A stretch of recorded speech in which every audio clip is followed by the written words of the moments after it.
포스코홀딩스는 좀 더 어려워요. 어렵죠. 막 섞여 있잖아요. 네, 섞여 있어요. 포스코홀딩스 그러면 수산화 리튬 가치만 한번 저희가 구해볼게요. 네. 네. 왜냐면 포스코홀딩스는 다른 자회사의 가치도 계산해야 되니까 네. 좀 복잡해. 네, 복잡하니까 우리 수산화 리튬만 구해볼게요. 자, 얘네가 30만 톤인데 42만 톤까지 늘린다고 했단 말이죠. 네. 2030년 기준으로 42만 톤. 수산화 리튬은 톤당 5만 불. 지금 현재는 제가 그것도 오늘 데이터 가져왔는데 한국광물자원 서비스에서 확인하실 수 있고요.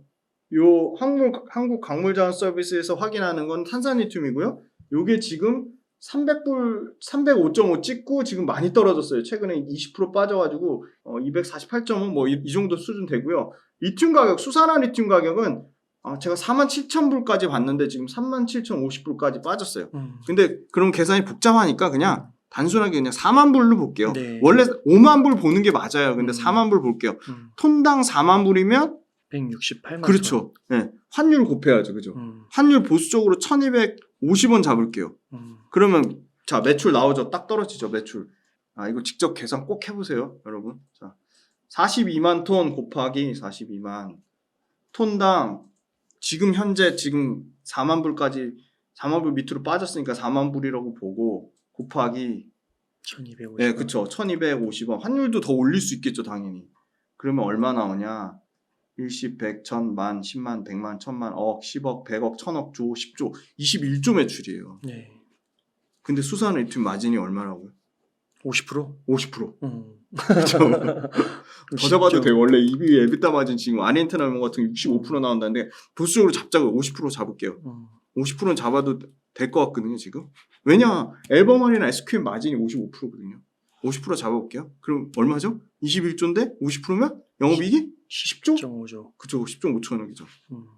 그럼 자, 이제 여기다가 배수 곱해야겠죠. 영업이익 배수. 그냥 20배 줄게요. 네. 자, 200조 뭘로 나눈다고요? 상장 주식수로. 상장 주식수. 네. 얼마나 이거 리튬 가격을 얼마나 후려치냐에 따라 포스코홀딩스의 이 소위 말하는 밸류가 박살이 나는지 직접 여러분들이 계산하실 수 있어요. 자, 200조잖아요.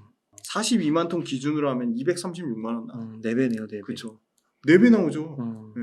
그러면 지금 이게 지금 57만 원인데 4배 나와. 그래서 아까 말씀드렸잖아요. 에코프로 980% 갈 때 포스코홀딩스 110% 오른 거는 오른 것도 아니다. 그러네요. 42만 톤이면 이게 언제 이룬다고? 42만 톤 2030년이요. 2030년. 네. 그럼 현재가로 딱 계산해 볼까요?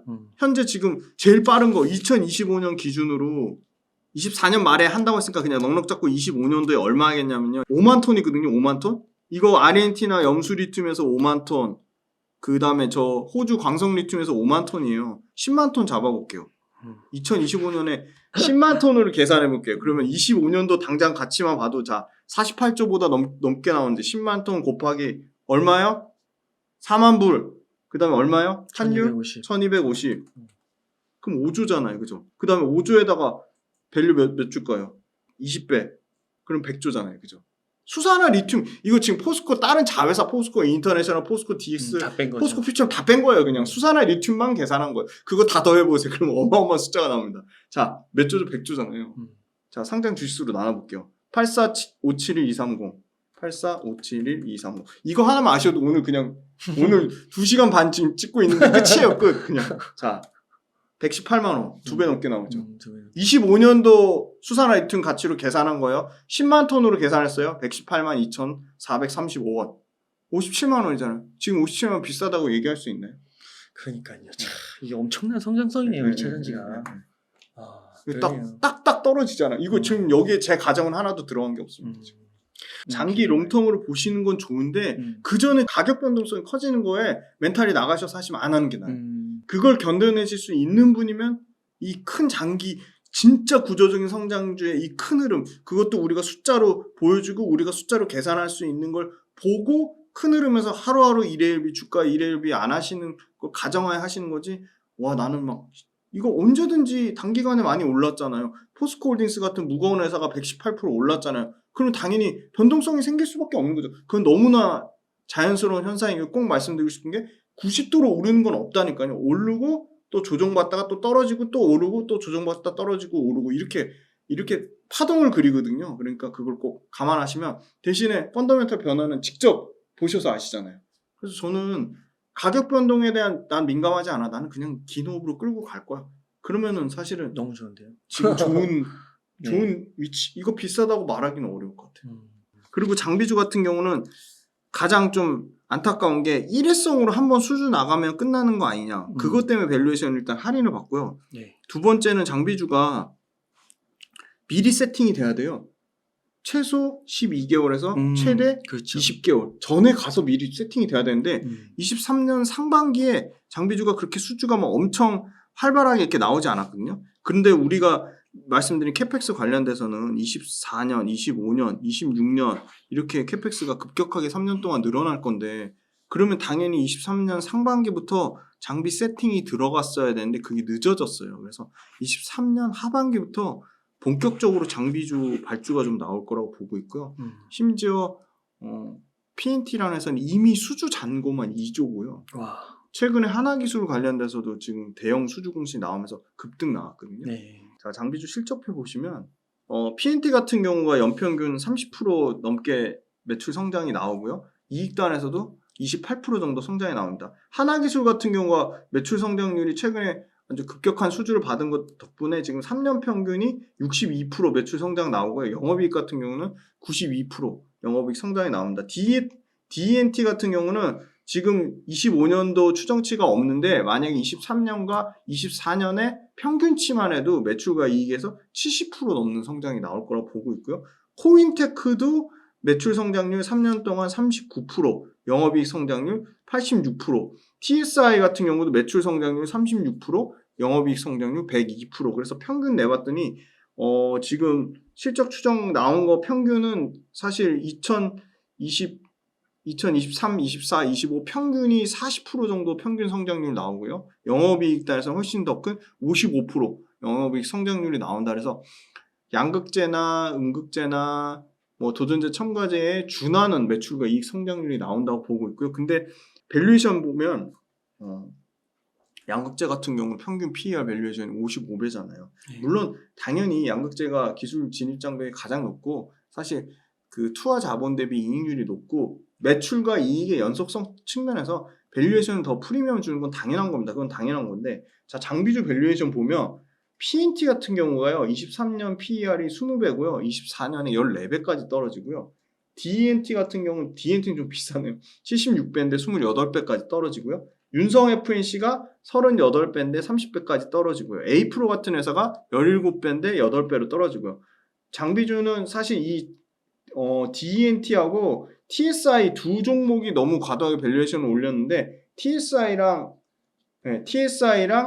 D&T를 뺀 올해 평균 밸류에이션은 30배가 안 돼요. 그러니까 장비주랑 그 양극재를 포함한 2차전지 소재랑 거의 2배 넘게 밸류에이션이 차이가 나고요. 24년도로 가면 이 장비 회사들도 매출과 이익 성장률이 50% 넘게 나오기 때문에 양극재, 음극재를 포함한 회사들의 밸류에이션이랑 23년도에 2배 차이 났다면 24년도에는 거의 2.5배 가까이 차이가 더 납니다. 그래서 이익이 꺾이는 건 아닌데 상당히 좀 밸류에이션이 어떻게 보면 기업별로 차별화는 분명히 있지만 좀 부담 없는 수준이다. 그렇게 좀 말씀드릴 수 있을 것 같고 그럼 올해 하반기부터 본격적으로 장비주도 수주 사이클이 돌아오는데 그럼 어떤 장비 회사들에 투자해야 되냐 핵심 5가지만 기억하시면 되는데요.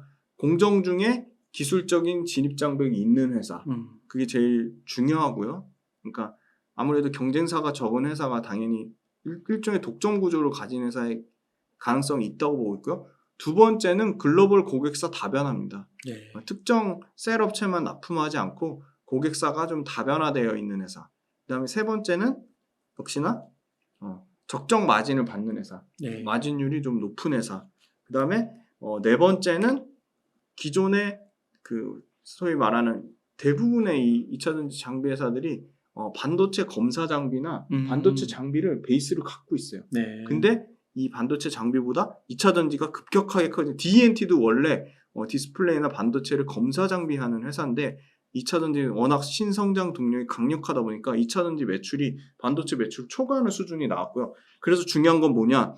실제 2차전지 관련된 매출이 기존에 하는 그 기존 캐시카우를 뛰어넘는 정도의 성장이 나오는 회사들, 완전히 2차 전지가 매출 비중이 70% 80% 되는 회사들의 그걸 보자. 매출 비중에서 2차 전지가 커지는 회사들, 그게 세 번째고, 네 번째는 소위 말하는 비용 절감을 잘하는 회사. 그러니까 비용 절감보다 중요한 거는 글로벌 고객사 캐펙스에 맞춰서 그 해외, 그러니까 소위 말하는 현지 그 캐펙스가 돼 있는 회사, 그러니까 글로벌로 먼저 선점 효과를 누리는 회사, 그 네 가지. 글로벌 고객사 다변화, 적정 마진을 보유한 회사, 그다음에 기술 진입 장벽이 있는 회사, 그리고 글로벌 현지 캐파가 잘 되어 있는 회사. 요 네 가지 조건을 모두 만족하는 회사를 고르면 상당히 폭이 좁아질 수밖에 없다. 네, 그렇게 말씀드리겠습니다. 아, 그렇군요. 그러면은 보실 때 혹시 몇 개 기업, 뭐 추천은 아니고, 네네. 그래도 몇 개 기업을 좀 대장으로 보고 계신지, 네. 탑픽으로 보고 계신지 언급이 가능하실까요? 네, 첫 번째는 그 PNT가 제일 사실은 이 네 가지 조건에 좀 가장 만족을 하는 게, 일단 PNT가 하는 이 배터리 공장 중에 이 전극 공정이 가장 기술적으로 난이도가 높습니다. 이 전극 코터 장비는 일본 히라노 외에는 중국 업체들은 사실 경쟁업체가 거의 없는 상황이 전무후무한 상황이고요. 국내 경쟁업체가 생겨서 그건 리스크 요인이긴 하지만 조금 국내 경쟁업체가 PNT 정도 수준의 캐펙스를 올려면 상당히 좀 시간이 좀 오래 걸리고 있다. 그래서 이 장비 관련된 캐펙스로도 월등히 전국 코터 장비 관련돼서도 PNT가 가장 압도적인 국내 1위라고 좀 할 수 있을 것 같습니다. 그 다음에 두 번째로 좀 눈여겨볼 장비가 어떻게 보면 PNT에 못지않게 보고 있는 회사가 DNT라는 회사거든요. DNT는 레이저 노칭 장비를, 이건 딱 국내 독점입니다. 현재로서는 레이저 노칭 장비 하는 회사가 DNT밖에 없습니다. 노칭은 아까 말씀드린 이제 그 배터리 공정이 아까 양극판이랑 음극판을 붙이는 전극 공정이 있고, 그 다음에 조립 공정이 있고, 그 다음에 활성화 공정, 그 다음에 이제 패키징 공정이 있는데, 이 전극 공정 다음 공정의 가장 첫 번째에 있는 게 노칭 공정입니다. 그러니까 속도, 수율, 생산성 모든 면에서 압도적으로 좋은 거예요. 레이저 노칭 장비니까. 앞으로 계속 그 공정에서 생산 수율이나 생산 효율이나 이런 경우는 계속 중요해질 텐데, 그거 관련돼서는 기술적으로 DNT가 독점이기 때문에 계속 쓸 수밖에 없는 거죠. 근데 이 DNT는 양극 레이저 노칭 장비도 할 수 있고 음극 레이저 노칭 장비도 할 수 있어요.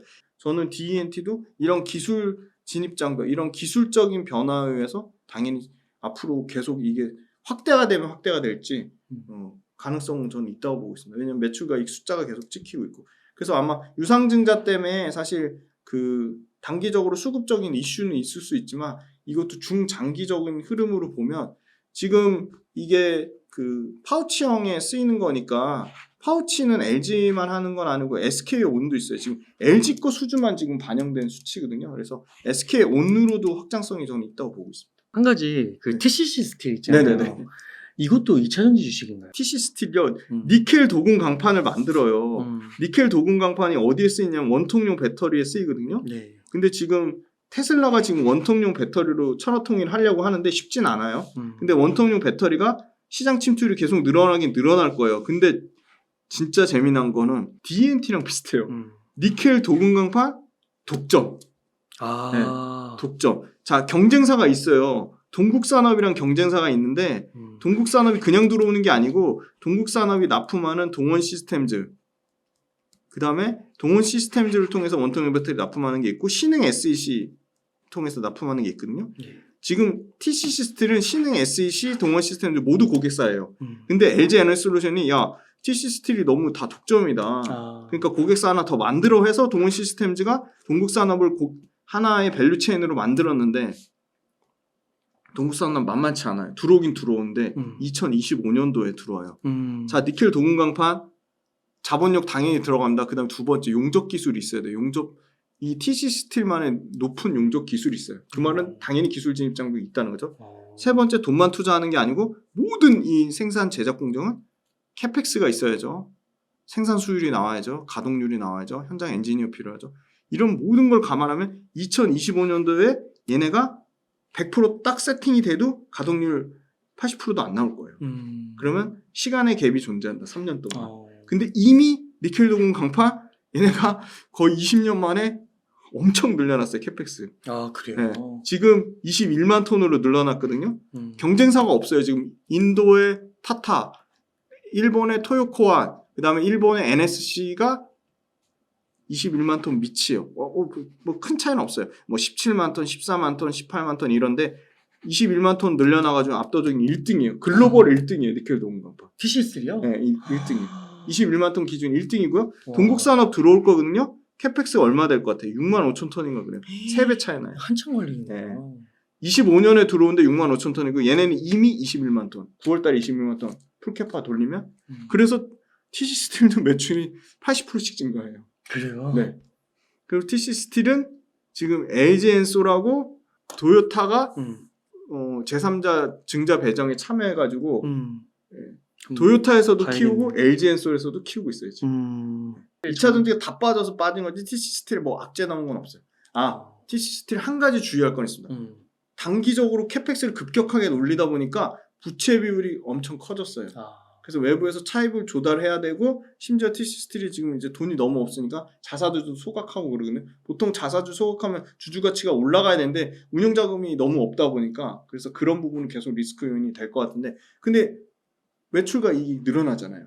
그 영업 활동으로 벌어들인 현금 흐름이 계속 회사로 들어오잖아요. 그러니까 앞으로는 재무 구조가 좋아지는데 지금 현재 딱 부채 비율만 봤을 때는 굉장히 높아요. 200%가 넘기 때문에 장비주를 투자하지 않더라도 TC 스틸을 투자하지 않더라도 이런 회사들이 잘 된다는 거는 당연히 2차전지 시장이 폭풍 성장하고 그럼 내가 투자한 양극재도 더 많이 필요할 수밖에 없겠구나. 그런 논리적인 연결고리를 위해서도 엄청 중요한 거예요. 다른 회사 제발 양극재에 꽂혀서 양극재만 보시면 안 되는 이유가 다른 밸류체인들이 성장하는 걸 봐야지 양극재가 앞으로 더 갈 수 있겠구나, 더 잘 될 수 있겠구나, 양극재에 어떤 문제가 생길 수 있겠구나를 합리적으로 논리적인 내 탄탄한 근거 2025년, 26년까지 3년, 4년을 끌고 갈 건데 그럼 뭔가 근거가 있어야 되잖아요. 맞아요. 그런 측면에서는 밸류체인 다 보셔야 돼요. 귀찮으시더라도 다 보셔야 돼요. 최소한 이렇게 독점인 회사만 봐도 우리 2차전지가 이렇게 국산화 수요도 많고 이렇게 캐펙스를 미친 듯이 늘려가고 이렇게 숫자가 찍히는데 잘 될 수밖에 없겠구나.